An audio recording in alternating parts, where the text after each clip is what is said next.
فَيُوْدِي مِنَ الْقَمَرِ حضور کا نور ڈھونڈتے ہو. فرماتے ہیں چوٹ بھی رات تھی, حضور پاک صلی اللہ تعالی علیہ وسلم اپنے گھر اقدس سے تشریف لے کر آئے. حضور جب گھر اقدس سے تشریف لے کر آئے تو میں نے دیکھا کہ حضور پاک صلی اللہ تعالی علیہ وسلم نے جبہ مبارک پہنا ہے, اور جبہ مبارک کیسا جاری دھاری دار جبہ مبارک پہنا تھا. فرماتے ہیں انظر الی رسول اللہ صلی اللہ تعالی علیہ وسلم, میں نے حضور کو دیکھا. فرماتے کیا ہے وَإِلَى الْقَمَرِ فَإِذَا هُوَ أَحْسَنُ عِنْدِي مِنَ الْقَمَرِ, میں کبھی حضور کو دیکھتا, کبھی چاند کو دیکھتا, کبھی حضور کو دیکھتا, کبھی چاند کو ملاحظہ فرماتا. تو فرماتے ہیں فَإِذَا هُوَ أَحْسَنُ عِنْدِي مِنَ الْقَمَرِ, حضور پاک کے چہرے کا عالم یہ تھا کہ چوٹ بھی رات سے بھی زیادہ حضور پاک کا چہرہ خوبصورت تھا. تبھی تو اعلیٰ حضرت کہتے ہیں, تبھی تو اعلیٰ حضرت کہتے ہیں چاند سے تشمیہ دینا یہ بھی کوئی انصاف ہے, چاند بے تو داغ ہے, آقا کا چہرہ صاف ہے. حضور پاک صلی اللہ تعالی علیہ وسلم کے چہرے کا عالم پوچھنا ہے تو حضرت عائشہ کی بارگاہ میں چلو, پوچھو حضرت عائشہ سے, اے عائشہ ذرا تم تو بتاؤ, حضور پاک صلی اللہ تعالی علیہ وسلم تو تمہارے شوہر ہے, حضور پاک صلی اللہ تعالی علیہ وسلم تو تمہارے بستر اقدس پر بھی تشریف لاتے ہیں, حضور پاک کے حسن کا عالم کیا تھا؟ تو حضرت عائشہ فرماتی ہے حضور کا حسن تو یہ تھا کان عرقه فی وجهه مثل اللؤلؤ اطیب من المسک. حضور پاک کے حسن کا عالم تو یہ تھا کہ حضور پاک کے حسن کا عالم یہ تھا کہ حضور پاک کو جب پسینہ مبارک آیا کرتا تو ایسا لگتا آپ کے پسینہ مبارک کان عرقه فی وجهه مثل اللؤلؤ, حضور پاک کا پسینہ ایسا لگتا جیسے آپ کے چہرے اقدس سے نور جھلک رہا ہو, جیسے آپ کے چہرے اقدس سے موتیاں جھلک رہی ہو. پھر فرماتی ہے خوشبو کا عالم کیا تھا؟ اس پسینے کی خوشبو کا عالم یہ تھا مثل اللؤلؤ اطیب من المسک, ایسی خوشبو آیا کرتی تھی جیسے مشک و عنبر کی خوشبو آیا کرتی تھی. بلکہ بات تو یہ ہے کہ حضور پاک کے پسینے سے جیسی خوشبو آیا کرتی تھی ویسی دنیا میں خوشبو کسی سے بنی نہیں. حضور پاک کے حسن کا یہ عالم تھا. حضرت علی سے پوچھا گیا حضور کیسے تھے؟ حضرت علی رضی اللہ تعالی عنہ کرم اللہ وجہہ الکریم فرماتے ہیں حضور تو ایسے تھے, حضور پاک صلی اللہ تعالی علیہ وسلم سے ایسے تھے لم ار قبلہ ولا بعدہ مثلا. حضور پاک ایسے تھے نہ تو میں نے حضور سے پہلے حضور کے جیسا دیکھا نہ حضور کے بعد حضور جیسا دیکھا. حضرات محترم, حضرت ابوبکر صدیق نے دیکھا تو کہہ دیا میں نے نہ حضور کو پہلے حضور جیسا دیکھا نہ بعد میں حضور جیسا دیکھا. اس پہ فرماتے ہیں نہ تو میں نے مشارق میں دیکھا نہ تو مغارب میں دیکھا نہ تو شمال میں دیکھا نہ جنوب میں دیکھا. پھر فرماتے ہیں دیکھتے بھی کیسے حضور جیسا بیان نہیں. اب اعتراض کرنے والے اعتراض کرے گا حضور پاک صلی اللہ تعالی علیہ وسلم کو انہوں نے کیسے کہہ دیا کہ مشارق و مغارب میں حضور جیسا کوئی نہیں, کہ پورب اور پچھم میں حضور جیسا کوئی نہیں. بلکہ انہوں نے تو دیکھا نہیں مشارق و مغارب پورب پچھم, انہوں نے تو عرب دیکھا ہے, ملک شام دیکھا ہے, وہ علاقے دیکھے ہیں جہاں جہاں یہ تشریف لے کر گئے ہیں. انہوں نے تو ساری دنیا نہ دیکھی, انہوں نے تو ہندوستان کو ملاحظہ نہ کیا تھا, انہوں نے تو پاکستان کو ملاحظہ نہ کیا تھا. پھر یہ کیسے کہہ دیا کہ حضور جیسا کوئی بھی. آؤ چلو ایسی بارگاہ میں چلتے ہیں جس نے مشارق بھی دیکھے ہیں, جس نے مغارب بھی دیکھے ہیں, جس نے پورب بھی دیکھا ہے, جس نے پچھم بھی دیکھا ہے, جس نے شمال بھی دیکھا ہے, جس نے جنوب بھی دیکھا ہے. وہ ذات کوئی اور نہیں, فرشتوں کا سردار جبرائیل امی ہے. اس سے حضور پاک نے فرمایا اے جبرائیل ذرا یہ تو بتا تو نے حضرت آدم کو بھی دیکھا ہے, حضرت نوح کو بھی دیکھا ہے, حضرت عیسیٰ کو بھی دیکھا ہے, شیش کو بھی دیکھا ہے, حضرت ذوالقرنین کو بھی دیکھا ہے, حضرت خضر کو بھی دیکھا ہے, حضرت الیاس کو بھی دیکھا ہے, ادریس کو بھی دیکھا ہے, موسیٰ کا جلال بھی دیکھا, یوسف کا جمال بھی دیکھا. ذرا یہ تو بتا تو نے میری طرح کسی کو پایا؟ تو جبرائیل عرض کرتے ہیں قال جبریل قلبت مشارق الارض ومغاربها فلم نر رجلا مثل محمد علیہ الصلوۃ والسلام. حضرت جبرائیل فرماتے ہیں میں نے مشارق و مغارب سب جان لیے, میں نے پورب اور پچھم سب جان لیے, میں نے شمال بھی دیکھ لیا, میں نے جنوب بھی دیکھ لیا. بامختصر میں نے کائنات کی ہر چیز دیکھی ہے, میں نے ہر نبی کے حسن کو دیکھا ہے, حضرت آدم کے حسن کو بھی دیکھا ہے, حضرت عیسیٰ کے حسن کو بھی دیکھا ہے, حضرت موسیٰ کے کمال کو بھی دیکھا ہے, حضرت عیسیٰ کو بھی دیکھا ہے, حضرت نوح کو بھی دیکھا ہے, حضرت ذوالقرنین کو بھی دیکھا ہے, حضرت ابوبکر کی صداقت بھی دیکھی ہے, حضرت عمر فاروق کی عدالت بھی دیکھی ہے, حضرت عثمان غنی کی ثقافت بھی دیکھی ہے, مولا علی کی شجاعت بھی دیکھی ہے. پھر فرمایا کیا ہے قال جبریل قلبت مشارق الارض مغاربها فلم ارى رجلا مثل محمد علیہ الصلوۃ والسلام. میں نے مشارق و مغارب سب دیکھے ہیں, میں نے شمال بھی دیکھا ہے, میں نے جنوب بھی دیکھا ہے, لیکن میں نے مثل محمد کی محمد صلی اللہ علیہ وسلم کی طرح کسی کو نہ پایا. پھر اعلیٰ حضرت بول اٹھے, یہی بولے صدرا بالے چمنے جہاں کے تھالے سبھی میں نے چھان ڈالے, تیرے پائے کا نہ پایا, تجھے یک بنایا, تجھے حمد ہے خدایا, تجھے حمد کیا ہے خدایا. اعلیٰ حضرت کی عظمت کا یہ عالم تھا. حضور پاک افضل الرسول ہے, حضور پاک افضل الرسول ہے. اللہ تبارک و تعالیٰ قرآن مقدس میں ارشاد فرماتا ہے, تلک الرسل فضلنا بعضهم على بعض, ہم نے بعض کو بعض پر فضیلت بخشی. معنی یہ ہوا کہ حضرت عیسیٰ علیہ السلام نبی تو ہے لیکن موسیٰ سے افضل نہیں. حضرت موسیٰ علیہ السلام نبی تو ہے لیکن آدم سے ابراہیم سے افضل نہیں. حضرت ابراہیم افضل تو ہے لیکن نوح کے برابر نہیں. حضرت نوح تو ہے لیکن آدم کے برابر نہیں. بات یہ ہے کہ تمام نبی ہے, رسول ہے, لیکن بعض کو بعض پر فضیلت ہے. لیکن حضور پاک کی جب باری آئی تو حضور پاک صلی اللہ علیہ وسلم کی افضلیت کا یہ عالم تھا.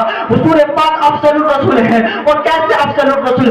اعلیٰ حضرت فرماتے ہیں سب سے اولا وہ اعلیٰ ہمارا نبی, سب سے والا وہ والا ہمارا نبی, سارے اچھوں میں اچھا سمجھیے جسے ہے اس اچھے سے اچھا ہمارا نبی, سارے اونچوں میں اونچا سمجھیے جسے ہے اس اونچے سے اچھا ہمارا نبی. خلق سے اولیاء, اولیاء سے رسول اور رسولوں سے اعلیٰ ہمارا نبی. من تو بدلی رسولوں کی ہوتی نہیں, چاند بدلی سے نکلا ہمارا نبی.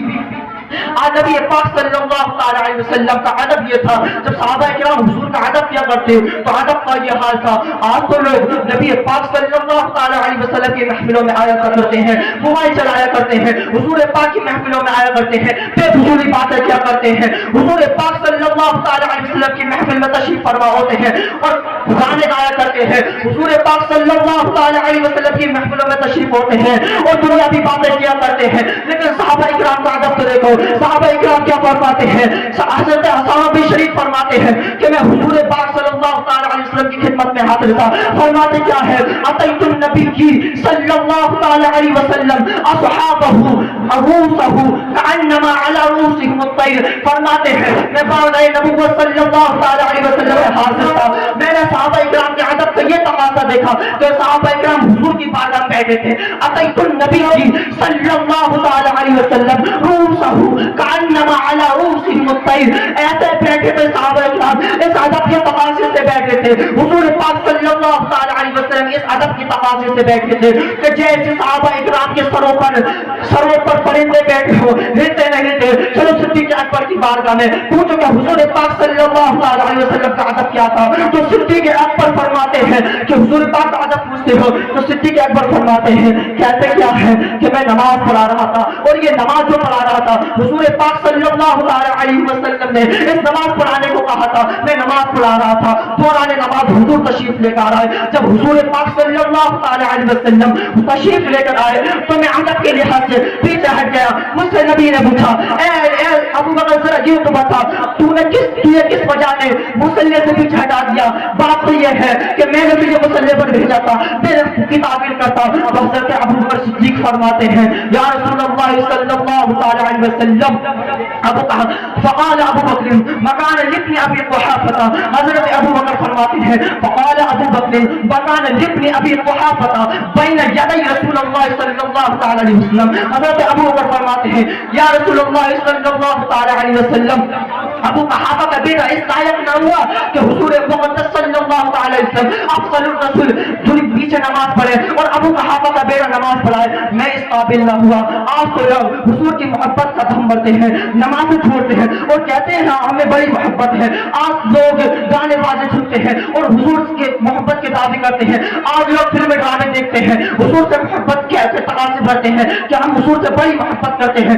آپ دیکھو حضور پاک صلی اللہ تعالی وسلم کی محبت کا تقاضا کیا ہے. حضور پاک صلی اللہ علیہ وسلم نے محبت بتائی کیا ہے, فرماتے کیا ہے. حضور پاک صلی اللہ علیہ وسلم فرماتے ہیں لا یؤمن احدکم حتی اکون احب الیہ من والدہ وولدہ والناس اجمعین. حضرت حضور پاک صلی اللہ علیہ وسلم فرماتے ہیں کوئی بڑا مومن جب تک ہو نہ سکتا جب تک والدی ہی و ولدی، اپنے والد، اپنی ماں اور اپنے باپ سے زیادہ، اپنے مال و سر، عزت آبرو سے زیادہ مجھ سے محبت نہ کر لے، جب تک کوئی کامل مومن نہ ہو سکتا۔ حضور پاک صلی اللہ علیہ وسلم فرماتے کیا ہے کہ اگر گانے باز سے دیکھو گے، اور محبت کا تقاضا یہ ہے کہ محبت اطاعت پر مجبور کر دی ہے، جو حضور سے محبت کرتا ہے وہ نماز ترک نہ کیا کرتا ہے، جو حضور سے محبت کرتا ہے وہ روزوں کو نہ چھوڑا کرتا ہے، جو حضور سے محبت کرتا ہے وہ گانے بازے نہ سنا کرتا ہے، جو حضور سے محبت کرتا ہے وہ فلم ڈرامے نہ دیکھا کرتا ہے، جو حضور سے محبت کرتا ہے وہ فضول باتیں نہ کیا کرتا ہے،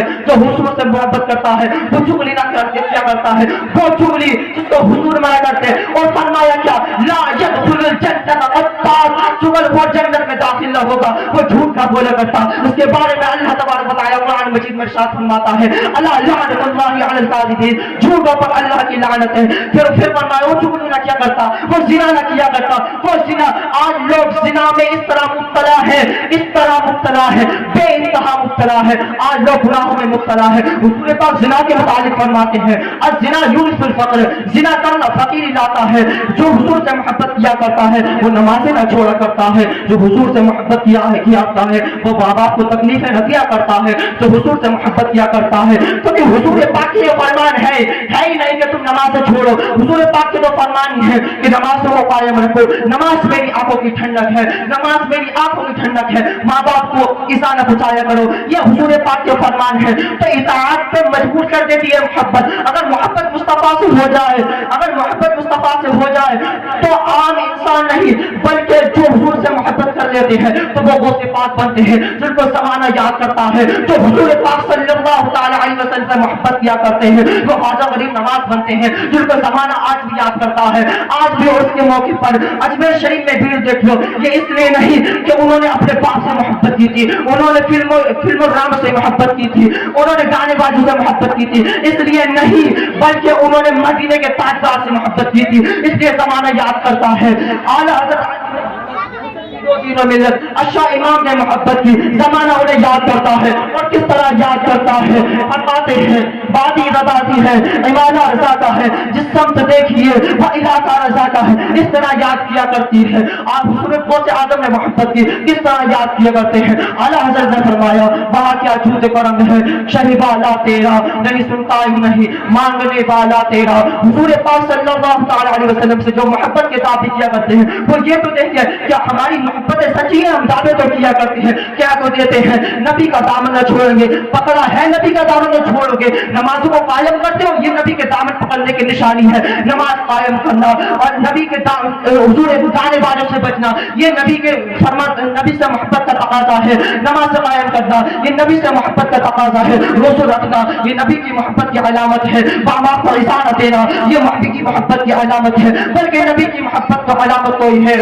اعلیٰ حضرت نے نبی سے محبت کی، اس طرح محبت کی، فرماتے کیا ہے، حشر تک ڈالیں گے ہم پیدائش مولا کی دھوم، مثل فارغ کے قلعے گراتے جائیں گے اور خاک ہو جائے جل کر عدم مگر ہم کو سا، دم میں جب تک دم ہے ذکر ان کا مناتے جائیں گے۔ میرے حضور کی شان ہے، دم میں جب تک دم ہے ذکر ان کا سناتے جائیں گے، جو حضور سے محبت کے دعوے کیا کرتے ہیں۔ ذرا دیکھیں کہ ہم محبتوں میں سچے ہیں کہ ہم نے جو بات تقاضے کیے ہیں حضور کی محبت کے سچے کرتے ہیں، کیونکہ جو حضور سے محبت کرتا ہے وہ حضور کی فرما برداری نہ کرتا، جو حضور سے محبت کیا کرتا ہے وہ حضور پاک صلی اللہ تعالی علیہ وسلم کو گالیاں نہ کیا کرتا، حضور پاک صلی اللہ تعالی علیہ وسلم کی آج تو لوگ حضور پاک کی ناموس پر انگلیاں اٹھائی جائے، حضور پاک کی عزت کے ساتھ تار تار کر دیا جائے، لیکن لوگ خاموش رہتے ہیں، کہتے کیا ہے مینورٹی ہے کہ ہم کم ہے، وہ زیادہ ہے کہ اس سے بھی زیادہ مینورٹی تھی، کربلا میں 72 تھے اور ادھر 22,000 تھے، لیکن ان 72 نے 22,000 کو مات دے دی۔ بات کیا ہے کہ محفلیں زیادہ کرنے سے، زیادہ عوام ہونے سے جنگیں نہیں جیتا جایا کرتی، محفلیں ہونے سے جنگیں نہیں جیتا جایا کرتی، بلکہ اگر ایک بندہ بھی ہو دل میں عشق مصطفیٰ ہو، حضور پاک کی محبت سے بھرا دل ہو، تو وہ ایک بندہ حضور پاک سے اگر محبت کرتا ہو تو ساری عوام کو بات دیا کرتا ہے۔ 72 تھے اور ادھر کتنے تھے 22,000، تو میں نے پڑھو. حضور پاک صلی اللہ تعالی علیہ وسلم کا یہ تقاضا تھا, حضور کی محبت اگر دل میں ہو تو عوام نہیں دیکھی جاتی. شاعر کہتا ہے جنگ لازم ہے تو لشکر نہیں دیکھے جاتے. حضور پاک صلی اللہ تعالی علیہ وسلم کی اگر محبت دل میں ہونا تو کچھ غلط کام نہیں ہوتے, اگر محبت نہ ہونا تو سب غلط کام ہوتے ہیں. اگر حضور کی محبت دیے بنا اگر قبر میں چلے گئے, فرشتوں نے سوال کر دیا ما كنت تقول في حق هذا الرجل, بتا ان کے بارے میں کیا کرتا تھا. ارے ہم تو حضور پاک کو جانتے نہیں, شریعت مصطفیٰ کو پڑھا نہیں, سیرت مصطفیٰ کو پڑھا نہیں, اب کچھ فرشتے سوال کریں گے ما كنت تقول في حق هذا الرجل, بتا ان کے بارے میں کیا جانتا تھا. تو کیا پتا, کچھ پتا ہی نہیں, یہ کون ہے پتا نہیں, گالیاں کٹوا دیا کرتے ہیں. ارے غور سے سنو, جو گالی کٹاتے ہیں حضور پاک صلی اللہ تعالی علیہ وسلم انہیں قبر میں اپنا چہرے اندر دکھائیں گے. جسے حضور چہرہ نہ دکھائے وہ کامیاب بھلا ہو سکتا ہے, نہ ہو سکتا, کیونکہ حضور صلی اللہ تعالی علیہ وسلم کی شفاعت کے ذریعے جنت دیکھی جائے گی. وہ جنت کسی کے باپ کی نہیں, مدینے کے تاجدار کی ہے. وہ جسے چاہے جنت دے دے, جسے چاہے اس سے نکال دے. اگر محبت حضور سے ہوگی تو حشر میں بھی کامیاب, قبر میں بھی کامیاب. اگر محبت مصطفیٰ سے ہوگی تو اللہ تبارک و تعالی زیادہ سوال نہ کرے گا. اگر حضور سے محبت ہوگی تو اللہ تبارک و تعالی حضور سے محبت ہوگی تو اللہ تبارک و تعالی معاف کر دے گا. کہہ دے گا اللہ تبارک و تعالی کہ تیرے گناہ تو بہت ہے لیکن تو میرے محبوب سے محبت کر دیا کرتا تھا, جب تجھے بخش دیا. ارے حضور سے محبت کا یہ تقاضا تھا. حضرت علامہ صحابی رحمۃ اللہ علیہ حضور کا امت سے پیار کا تھا. حضرت علامہ صحابی رحمۃ اللہ علیہ فرماتے ہیں کہ حضور اس طرح حضور اس طرح محبت کرتے تھے. فرماتے کیا ہے, میدان حشر ہوگا, میدان حشر لگا ہوگا, حضرت آدم علیہ السلام کیا دیکھیں گے, حضور حضرت آدم علیہ السلام دیکھیں گے کہ میری امت میں سے کون ایسا فرد ہے, میرے اولاد میں سے کون ایسا فرد ہے جو جہنم کی طرف جائے جا رہا ہے, کون جنت میں لے کے جائے جا رہا ہے. تو اس طرح میں حضرت آدم علیہ السلام مطالعہ فرمائیں گے کہ امت محمدیہ کا ایک فرد جس کو فرشتے کھچیلتے ہوئے جہنم کی طرف لے کے جا رہے ہیں, حضرت آدم علیہ السلام بارگاہ رسالت صلی اللہ تعالی علیہ وسلم عرض کریں گے یا رسول اللہ صلی اللہ تعالی علیہ وسلم, آپ کی امت کا ایک فرد صرف ایک فرد حضور پاک سے فرمائیں گے, عرض کریں گے یا رسول اللہ صلی اللہ تعالی وسلم, آپ کی امت کا ایک فرد ہے جس کو فرشتے کھچیلتے ہوئے جہنم کی طرف لے کے جا رہے ہیں. ارے آقا کریم کو کتنی محبت ہے اپنی امت سے. آقا کریم صلی اللہ تعالی علیہ وسلم جیسے سنیں گے نا, صرف ایک فرد جا رہا ہے, حضور پاک بے چین ہو جائیں گے, بے قرار ہو جائیں گے, غافل ہو غلاموں سے. وہ آقا کیسا جنت نہ دلا دے, وہ آقا کیسا رب سے بشرا نہ دے, وہ آقا کیسا نجات نہ دلا دے, وہ آقا کیسا شفاعت نہ کرا دے, وہ آقا کیسا. آج لوگ محبت کس سے کیا کرتے ہیں, ان سے محبت کیا کرتے ہیں جو حشر میں کامیاب آئیں گے, نہ قبر میں کامیاب آئیں گے. حضرت علامہ حضور پاک صلی اللہ تعالی وسلم بے چین و بے قرار ہو جائیں گے. حضور پاک صلی اللہ تعالی وسلم پوچھیں گے فرشتوں سے, ذرا یہ تو بتاؤ یہ میری امت کا فرد ہے, اسے کیوں جہنم کی طرف لے کے جا رہے ہو. تو حضور پاک صلی اللہ تعالی وسلم سے فرشتے عرض کریں گے یا رسول اللہ صلی اللہ تعالی وسلم, اس کے گناہ زیادہ ہے, نیکیاں کم ہے, گناہ زیادہ ہے, اس کی گناہوں کی نحوست ہے. ہم تو حکم کی تعبیر, اللہ رب العزت کے حکم کی تعبیر کر رہے تھے, اس لیے اس کو جہنم کی طرف لے جایا جا رہا ہے. اللہ تبارک و تعالی کی بارگاہ میں فرشتے عرض کریں گے, اللہ تبارک و تعالی کی بارگاہ میں رسول کریم صلی اللہ تعالی علیہ وسلم عرض کریں گے الیس قد وعدتنی اللہ تحزنی فی امتی, اے رب تو نے مجھ سے وعدہ نہ کیا تھا کہ تو میری امت کے کسی فرد کو رسوا نہ کرے گا. اے فرد ذرا یہ بتا کہ تو نے مجھ سے وعدہ نہ کیا تھا کہ میری امت کو رسوا نہ کرے گا. تو اللہ رب العزت فرمائے گا میرے حکم کی تعبیر کی جائے, میرے حضور کے حکم کی تعبیر کی جائے, چنانچہ اس کے اعمال دوبارہ تولے جائیں گے. اعمال جب دوبارہ تولیں گے نا پھر سے گناہ زیادہ, اس کے نیکیاں کم ہوں گے, گناہ زیادہ ہو جائیں گے. اعمال میزان عمل پر جب اعمال تولے جائیں گے تو گناہوں کا پلہ زیادہ ہوگا, نیکیوں کا پلہ کم. اتنا جب دیکھیں گے نا حضور پاک صلی اللہ تعالی علیہ وسلم جب دیکھیں گے تو اپنے جیب اقدس سے ایک پرچہ نکالیں گے. وہ پرچے کا یہ عالم ہوگا کہ حضور پاک صلی اللہ تعالی وسلم وہ پرچہ رکھیں گے. جیسے ہی میزان عمل پر وہ پرچہ رکھیں گے تو گناہ کم, نیکیاں زیادہ ہو جائیں گی. اس کو جنت کا پروانہ سنا دیا جائے گا. وہ شخص رسول کریم صلی اللہ تعالی علیہ وسلم سے عرض کرے گا اے شخص بتا تو کون ہے؟ ایسے فدا کا نفسی ابی و امی، ایسے نفسی نفسی کے عالم میں جہاں میرے باپ نے میرا ساتھ چھوڑ دیا، میری ماں میری نہ ہو سکی، میرا بھائی نے کہہ دیا نفسی نفسی کا عالم ہے، جہاں حضرت آدم علیہ السلام نے کہہ دیا اذهبوا الى غیری، غیر کے پاس جاؤ، جہاں حضرت نوح نے کہہ دیا اذهبوا الى غیری، غیر کے پاس جاؤ، جہاں حضرت عیسیٰ نے کہہ دیا غیر کے پاس جاؤ، موسیٰ نے کہہ دیا غیر کے پاس جاؤ، نوح نے کہہ دیا غیر کے پاس جاؤ، بابختر کے کہ حضرت آدم سے لے کر عیسیٰ تک تمام نبیوں نے کہہ دیا اذهبوا الى غیری، ہمیں کچھ اپنی پڑی ہے، ہمیں جنت میں جانا ہے، ہم تمہاری سفارش نہ کرا سکتے، جاؤ محمد مصطفیٰ کی بارگاہ میں ان سے سفارش کو پاؤ۔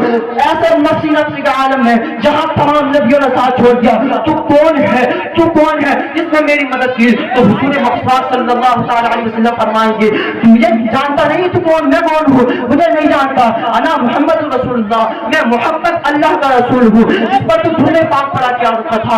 آج جو تو گناہوں میں آج تو جو جہنم میں جا رہا تھا یہ تیرے گناہوں کی نحوست تھی، اور آج تو جو جنت میں جا رہا ہے یہ مدینے والے مصطفیٰ پر درود پڑھنے کی برکت ہے۔